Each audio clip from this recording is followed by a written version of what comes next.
नमस्कार हस्तरेखा ए to Z चैनले आपनाके स्वागत। आजकेर आमार आलोचनार विषय विभिन्न आंगुलेर मुद्रा चिन्हेर फलाफल निये। ता प्रथमे जानते हबे मुद्रा चिन्ह कि। मुद्रा माने पयसाके निर्देश करे। पयसा जेमन गोलाकार हय सेई रकमई गोलाकार चिन्ह यदि आंगुलेर प्रथम पर्वे थाके ताहले ताके मुद्रा चिन्ह बोले जानबेन। एई चिन्हके चक्र चिन्ह बला हये थाके। এই রকম ধরনের চিহ্ন সৃষ্টি হলে তাকেই সঠিক মুদ্রা চিহ্ন বলে ধরা হয়ে থাকে। এই রকম চিহ্ন হাতে থাকলে একে সঠিক মুদ্রা চিহ্ন বলে ধরা যাবে না। একে শঙ্খ চিহ্ন বলে জানবেন। এই চিহ্নেরও শুভ ফল আছে। এই ধরনের মুদ্রা চিহ্ন নিয়ে পরবর্তীতে কোনো ভিডিওতে আলোচনা করব। এই ভিডিওতে শুধুই গোলাকার মুদ্রা চিহ্ন নিয়ে আলোচনা করব। এই পৃথিবীতে প্রতিটা মানুষেরই একই আকৃতি, কিন্তু কারো সাথে কারো দেখুন চেহারায় যেমন মিল নেই, তেমনি আঙ্গুলের ছাপেরও কারোর সাথে কারোর মিল নেই। তাই এই ছাপ একটি মানুষের বিশেষ আইডেন্টিফিকেশন মার্ক হিসাবে বিশেষ গুরুত্বপূর্ণ রয়েছে। মানুষের চিন্তা ভাবনা, মান সম্মান, উন্নতি অবনতি, বিভিন্ন ভাগ্য বিষয়ের ব্যাপারগুলো হাতের ভিন্ন ভিন্ন আঙ্গুলের মুদ্রা চিহ্ন থেকেই জানা যায়। হাতের আঙ্গুলের মুদ্রা চিহ্নকে দুই দিক থেকে আলোচনা করব। প্রথমত একক বিচার, অর্থাৎ কোন আঙ্গুলে মুদ্রা চিহ্ন থাকলে কি ফল পাওয়া যায়।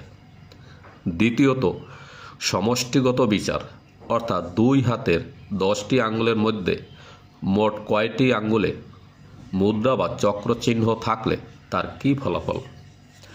প্রথমে আমি একক মুদ্রা চিহ্নের ফলাফল নিয়ে আলোচনা করছি। তবে আপনাদের কাছে অনুরোধ থাকলো ভিডিওটি যদি একটু ভালো লেগে থাকে অবশ্যই একটি লাইক দিবেন। বৃহস্পতি, শনি, রবি এবং বুধের নির্দিষ্ট আঙ্গুল আছে।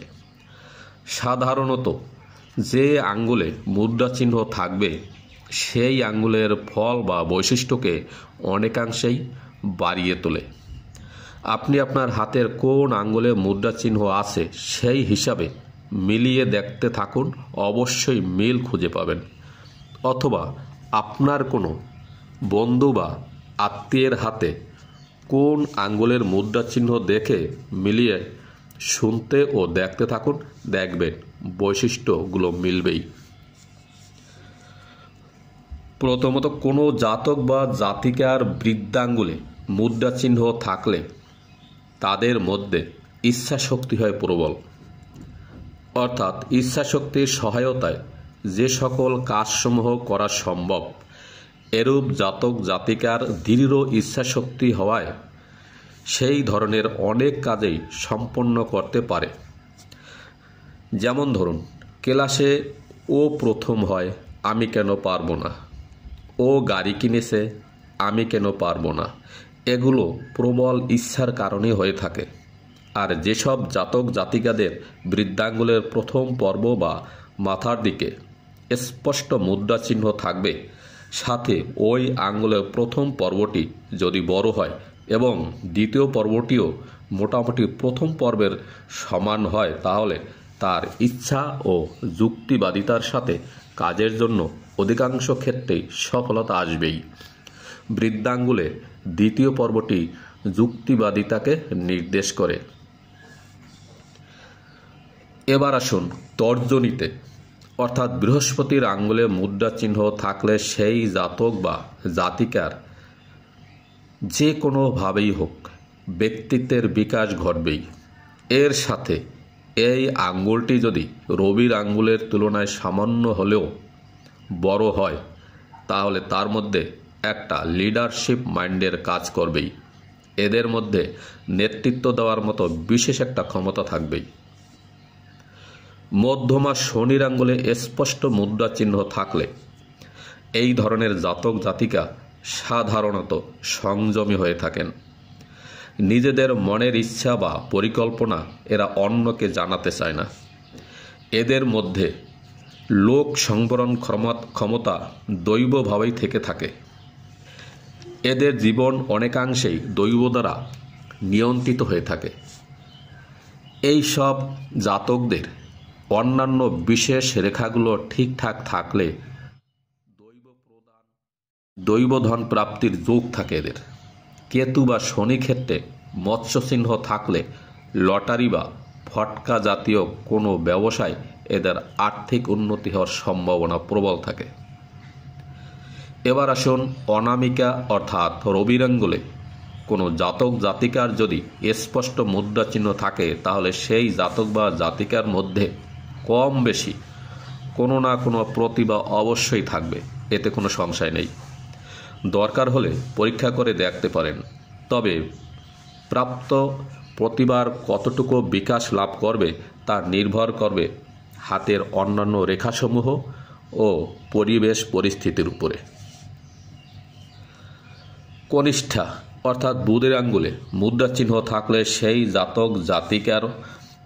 জাতক জাতিকা হয় খুবই বুদ্ধিমান, কিন্তু এরা অসাধারণ বুদ্ধির অধিকারী হয়ে সমাজের কল্যাণ করবেন কিংবা অকল্যাণ করবেন তা নির্ভর করবে হাতের অন্যান্য গ্রহ ও রেখাসমূহের উপর।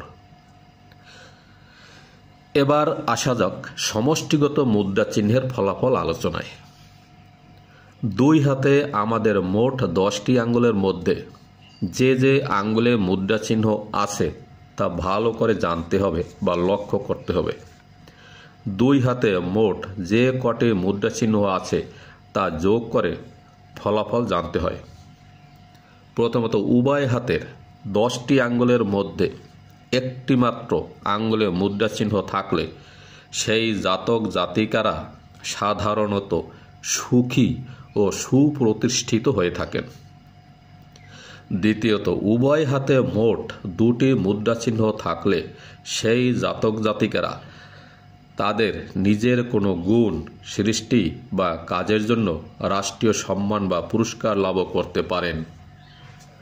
তৃতীয়ত, উভয় হাতে 3টি মুদ্রা চিহ্ন থাকলে সেই জাতক জাতিকা যে কোনোভাবেই হোক ধনে দৌলতে, দান ধ্যানে বা বাকপটুতার কারণে সে লোক বলের অধিকারী হবেন।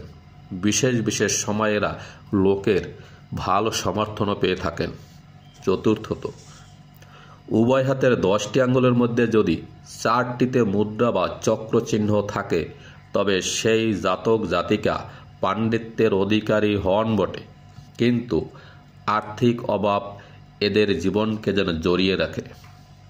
পঞ্চমত, উভয় হাতে মোট 5টি মুদ্রা চিহ্ন থাকলে সেই জাতক জাতিকারা সাধারণত লোভী হয়ে থাকেন। এরা কোনো ব্যাপারেই সম্পূর্ণভাবে সন্তুষ্ট হতে পারেন না। এদের সব সময় মনের মধ্যে আরো চাই ভাব থাকে। ষষ্ঠত, উভয় হাতের 10টি আঙ্গুলের মধ্যে 6টি আঙ্গুলে মুদ্রা চিহ্ন থাকলে সে সমস্ত জাতক জাতিকা অধিকাংশ সময় কল্পনার রাজ্যে ভ্রমণ করে, কামনা বাসনা রাজ্যে সর্বদাই বিচরণ করে। এরা মনে মনে পরিকল্পনা করে অনেক, কিন্তু বাস্তবায়িত করতে পারে কমই। মনে মনে কল্পনা করেও এরাও একটা আনন্দ পায়। সপ্তমত, উভয় হাতের 7টি আঙ্গুলে মুদ্রা চিহ্ন থাকলে জাতক জাতিকারা সাধারণত তার যাহা কিছু আছে তা নিয়ে সুখী থাকবেন। অষ্টমত, 10টির মধ্যে 8টি আঙ্গুলে মুদ্রা চিহ্ন থাকলে তারা হয় জড়ভাবাপন্ন। সাধারণত অস্বাভাবিক মানসিক লোকদের হাতে 8টি মুদ্রা চিহ্ন থাকতে দেখা যায়। এছাড়া অতি সাধারণ চেতনা বুদ্ধিসম্পন্ন লোকেদের হাতে 8টি মুদ্রা চিহ্ন দেখা যায়। নবমত, মোট 9টি মুদ্রা চিহ্ন থাকলে তারা কোনো না কোনো দিক থেকে প্রভাবশালী হয়ে থাকেন, তা অর্থে হোক, ধন সম্পদে হোক বা মুখের জোরে লোকবলে হয়ে থাকে। দশমত, উভয় হাতের 10টি আঙ্গুলে যদি মুদ্রা চিহ্ন থাকে তাহলে সেই জাতক জাতিকাদের জীবন কাটে শৌখিনভাবে, এদের হাতে সব সময় টাকা পয়সা থাকে, এরা সাধারণত একটু আনন্দ প্রিয় হয়ে থাকেন, বলতে গেলে এদের জীবন হয় বিলাসবহুল।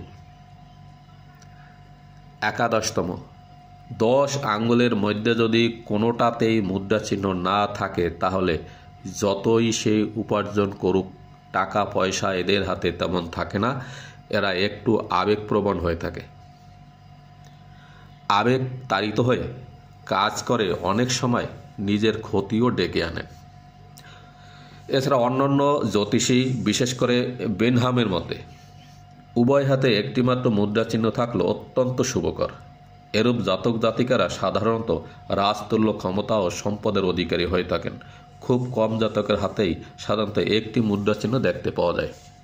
আবার উভয় হাতে মোট 2টি আঙ্গুলে মুদ্রা চিহ্ন থাকলে জাতক জাতিকারা সাধারণত ধনী ও বিদ্বান হয়ে থাকেন। 3টি মুদ্রা চিহ্ন থাকলে জাতক জাতিকেরা রোগী ও দুঃখী হয়ে থাকেন। এরূপ জাতক জাতিকাদের ভাগ্যোন্নতি মাঝে মাঝে বাধাপ্রাপ্ত হয় এবং এদের বহু কাজ মাঝপথেই বিনষ্ট হয়ে যায়। বৃদ্ধাঙ্গুলে মুদ্রা চিহ্ন থাকলে খুবই শুভ। এই ধরনের জাতক জাতিকাদের ধন সম্পদ জ্ঞান বুদ্ধি কোনো দিক থেকে পিছিয়ে থাকে না। আবার অনামিকার আঙ্গুলে মুদ্রা চিহ্ন থাকলে সেই জাতক বা জাতিকা নিজের বুদ্ধি ও চেষ্টার দ্বারা প্রতিষ্ঠিত হয়ে ধনী হবেনই। হাতে বহু মুদ্রা চিহ্ন বহু সন্তান লাভের কারক, তবে বর্তমানে উন্নত চিকিৎসা পদ্ধতির কারণে এটা ফলপ্রসূ হতে পারে না। আজ এখানেই শেষ করছি। যারা এখন আমার চ্যানেলটি সাবস্ক্রাইব করেননি তাদেরকে অনুরোধ করব চ্যানেলটি অবশ্যই সাবস্ক্রাইব করবেন, এবং যারা ইতিমধ্যে সাবস্ক্রাইব করে রেখেছেন তাদেরকে অসংখ্য ধন্যবাদ। সবাই সুস্থ থাকুন, ভালো থাকুন, নমস্কার।